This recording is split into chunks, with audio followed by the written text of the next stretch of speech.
வணக்கம் சுவாமி. ராகு கேது பெயர்ச்சி நடைபெற உள்ளது. ஏதேனும் சிறப்பு இருக்கிறதா? ஏன் இல்லை? திருவாரூர் மாவட்டம் நன்னிலம் வட்டம் பூந்தோட்டத்திற்கு கிழக்கே 3 கிலோமீட்டர் தொலைவில் அருள்மிகு மகா காலநாத சுவாமி திருக்கோவில் உள்ளது. அங்கு அன்னை பயசயாம்பிகை ராஜமாதங்கி காளகஸ்தியோடு வீசம் அதிகம் குபேர யோகம் அருளும் ஸ்ரீ யோகராகு யோக கேது ஸ்தலத்தில் ராகு கேது பெயர்ச்சி விழா வருகிற ஏப்ரல் மாதம் 26ஆம் தேதி சனிக்கிழமை மாலை 4 மணிக்கு மிக சிறப்பாக கொண்டாடப்பட உள்ளது. சுவாமி, அந்த ஆலயத்தின் சிறப்பை தாங்களே கூறினால் மிகவும் நன்றாக இருக்கும். சொல்கிறேன் கேள். ஆதிசேஷன் என்கிற வாசுகி நாகத்திற்கு ஏற்பட்ட ஹத்தி தோஷம் நீங்குவதற்காக தலைப்பகுதி கேதுவாகவும் வால்பகுதி ராகுவாகவும் மகா காலநாதரை வழிபட்ட தலம். குபேரனுக்கு கால சர்ப்ப தோஷம் நீங்கி கால சர்ப்ப யோகமாக மாற்றிய லட்சுமி குபேர தலம்.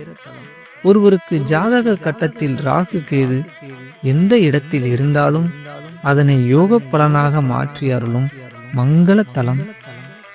அது மட்டுமல்ல, வயதுக்கு ஏற்ற வாழ்வினை தந்தருளும் மகத்தான திருத்தலம்.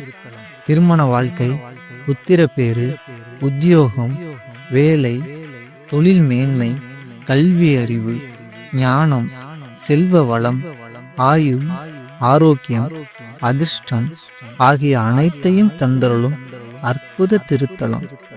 காலத்தே நன்மைகள் அனைத்தையும் தந்தருளுவதால் இவ்விடம் காளகாளஹஸ்தி என்று அழைக்கப்படுகிறது. இப்படி சொல்லிக்கொண்டே போகலாம். திருத்தலம் சுமார் 2000 ஆண்டுகளுக்கு முற்பட்டது. திருஞான சம்பந்தரால் 3 திருப்பதிகம் பாடிய அற்புத திருத்தலம். குறிப்பாக திருவாதிரை, சுவாதி, சதயம், அஸ்வினி, மகம், மூலம், ஆயில்யம், கேட்டை, ரேவதி ஆகிய நட்சத்திரக்காரர்களுக்கும் பொதுவாக இருக்கும் 27 நட்சத்திரக்காரர்களுக்கும் ராகு திசை ராகு புத்தி, கேது திசை கேது புத்தி நடக்கும் காலங்களில் இங்கு வந்து வழிபட்டால் சிறப்பு நன்மைகளும் தோஷங்களிலிருந்தும் ஈடுபடலாம். இத்தகைய உலக புகழ்பெற்ற இந்த ஆலயத்திற்கு சென்று நாமும் தரிசனம் செய்து குபேர சம்பத்து எல்லா நன்மைகளையும் அடைவோம். அனைவரும் வாருங்கள்.